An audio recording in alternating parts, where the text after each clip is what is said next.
Hey y'all, hey, it's your girl, Nadi, aka Queen Goddess Hope.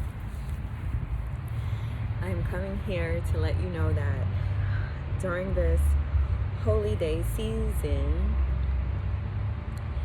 I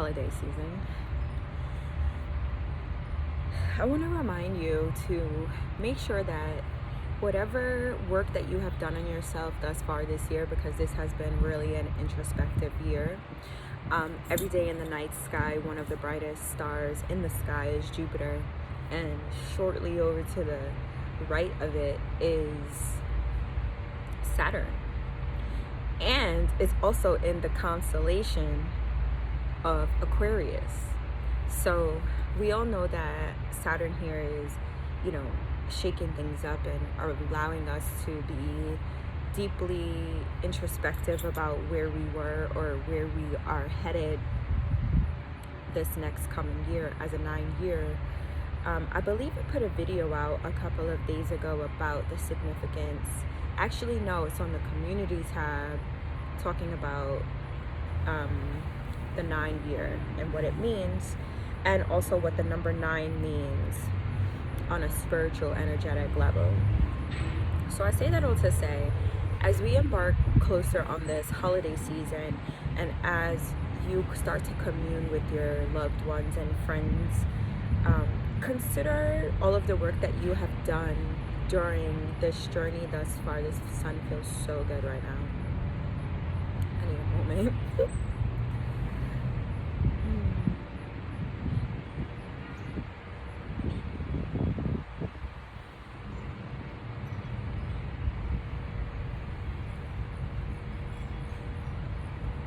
Don't allow people to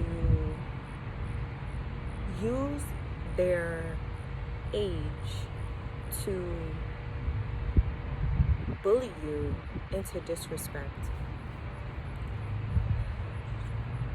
Make sure that you're not allowing the elders who are going to be in your presence and in your energy these next couple of days force you to feel like their disrespect has to be accepted because of their age on this planet. Stick up for yourself. It's okay to tell someone that they're being disrespectful or they're being rude, and those days when they can boss you around and bully you into just accepting things that you don't want to accept is okay. And that's actually some of the reasons why I stopped going around family, because they feel like their age is something that gives them a get out of jail free pass, when in reality, they need some real deep soul searching and healing to go through. I have an opportunity to learn more about my family and secrets, lies, and betrayal that have yet to be exposed or revealed to me in immense detail. And I have an opportunity to have that information. And because I'm scheduled to braid hair today,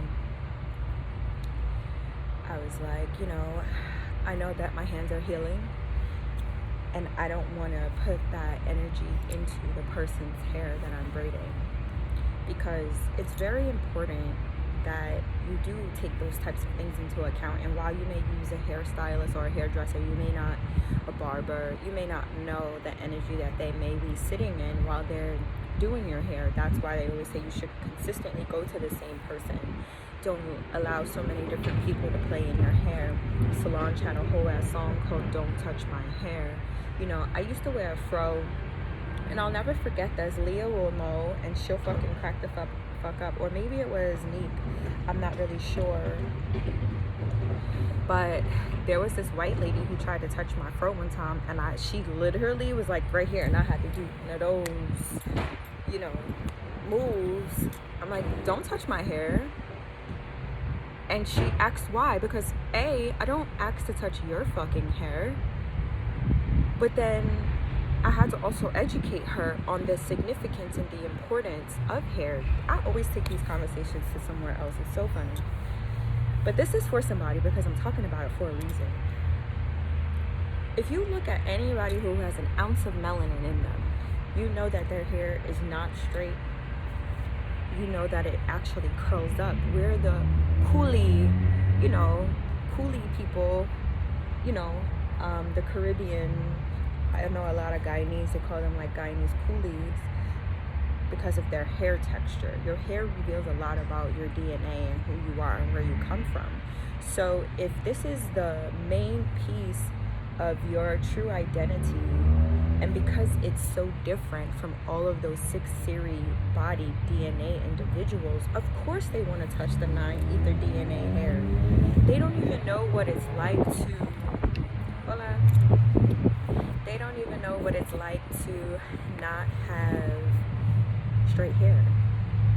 You know what I mean? So this is the crown. Think of your crown chakra. This is the highest that you could ever get to enlightenment. And that's why people with locks, when they grow their hair so long, they think about, I was explaining to my trainer one day about how your locks are like roots of a tree. You are consistently growing. If you see this right here behind me, there's a tree literally coming from the yard next door, but those roots are so powerful that you never know how far or how deep under the ground the tree roots really are. And you have to think of your hair in that same energy field. Your hair holds energy. This is my second set of locks. The first set of locks, my ex used to play in my hair all the time. And I just could not break the soul tie for my life, even after the years of healing that I had already done. And I didn't even realize that it was because he used to play in my hair. My hair still had that energy of that individual attached to me. So you have to think of all of the coils and all of the things that are engulfed. Maybe engulfed is better. In your locks, or just in your hair in general. So make sure that the people who are playing in the hair, or your people who are, grooming you, make sure that their energy is high vibrational, So as a bee comes, hi little honeybee. Make sure that your person's energy is on a high vibrational plane, because I didn't want to put that energy into somebody else, So keep that in mind. If you see people ever in like a hair salon or anything like that fighting or barbering, think about, I think it was,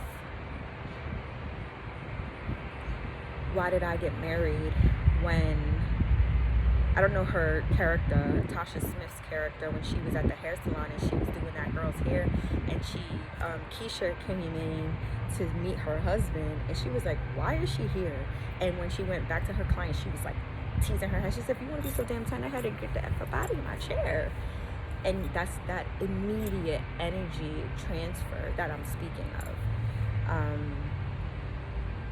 So again, just be considerate when you are doing someone's hair and when somebody is doing yours, and make sure that you're calling your power back to you every day. Make sure that if somebody is bullying you as an elder during this holiday season, that it's okay to defend yourself. It's okay to speak up for yourself, and don't feel like, yes, I'm the black sheep. My problem is that I just want to come and go, show in my face and be out. I don't care to be around certain people with energy because they be asking too many fucking questions, and I feel like that's what's so grueling about all of us sometimes going to Thanksgiving, holidays, and different things like that, because of all the 21 questions and shit. Like, I was on a phone yesterday with somebody, and they was asking me all of the questions, and I literally was asking them questions. And I thought it was really interesting, because I'm like, when I finally did get this person to talk, it was just like, okay, cool.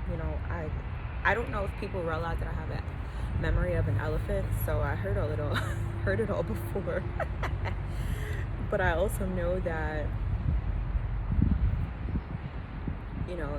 it's still good to know that some people's answers stay the same, or that some people aren't lying or fabricating or telling you a lie. Those things are important. So again, just as you know, commune with your loved ones during this time, make sure that you're still pouring that same type of energy into yourself, and make sure that you're not allowing toxic cycles and things that you've already healed from to come back into your soul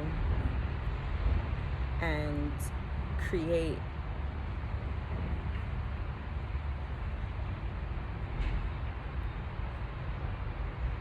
a crack in your process and in your progress. You know, I always do one holiday by myself, and then I always do one with family. So before, I used to always do Thanksgiving with family and Christmas Day on my own, and I would make like a surf and turf dinner, lamb and salmon, steak and salmon, lobster and steak, whatever I wanted to make, you know, potatoes and a veggie. So I want to spend Thanksgiving alone this year, and I'll do Christmas somewhere. Because as I age, you know, people don't really do the gift giving and exchanging much.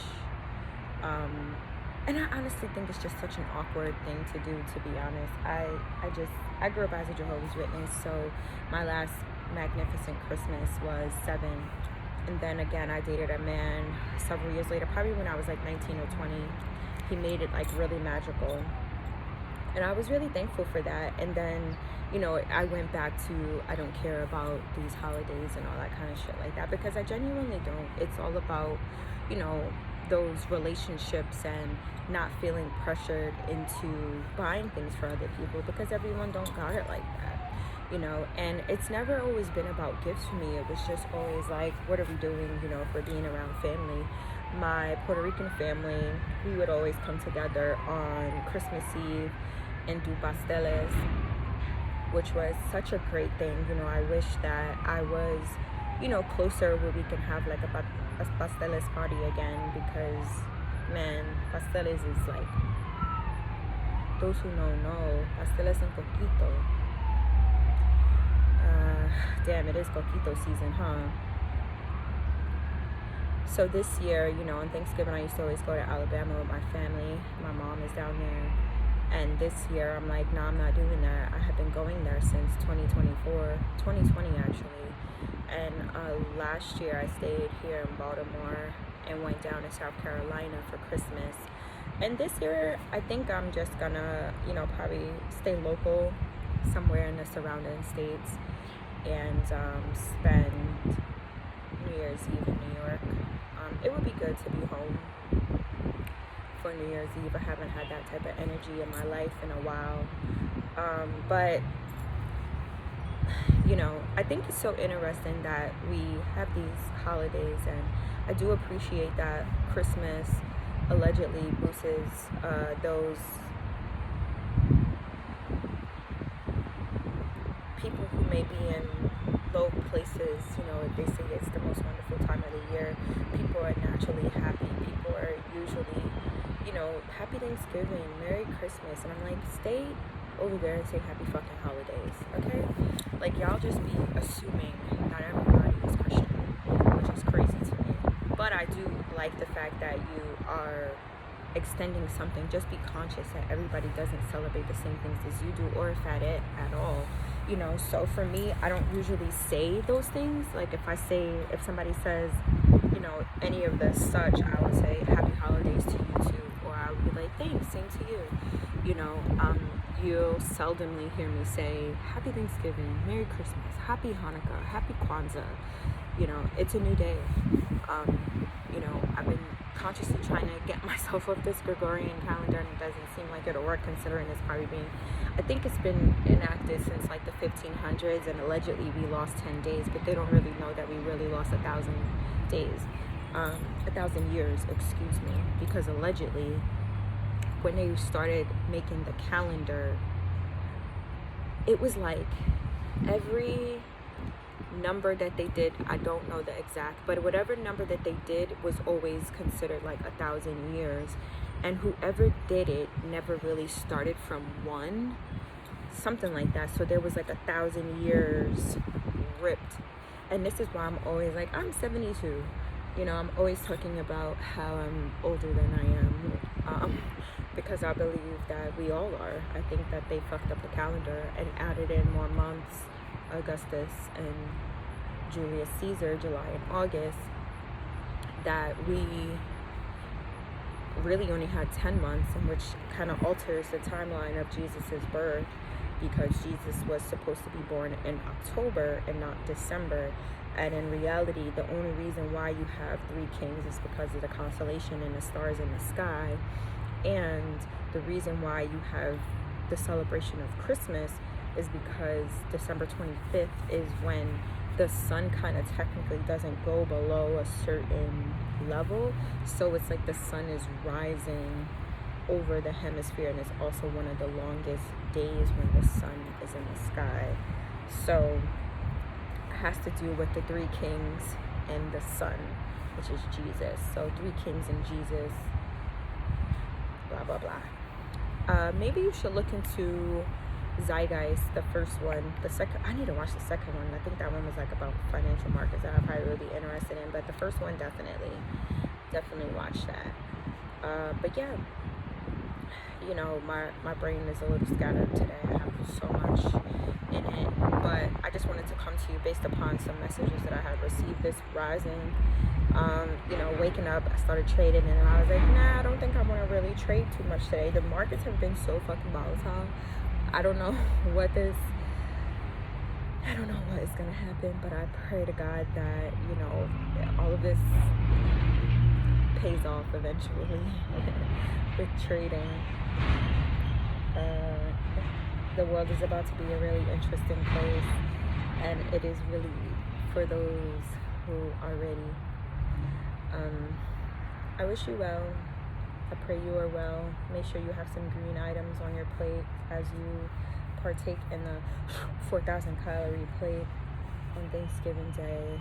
I bought a T-bone steak, some green beans, and some shrimp, and I'm gonna do like a surf and turf, like Oscar style steak, and veggies. I'm just gonna keep it simple.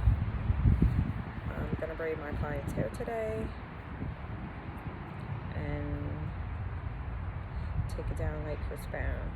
But again, keep your head on a swivel, become what I call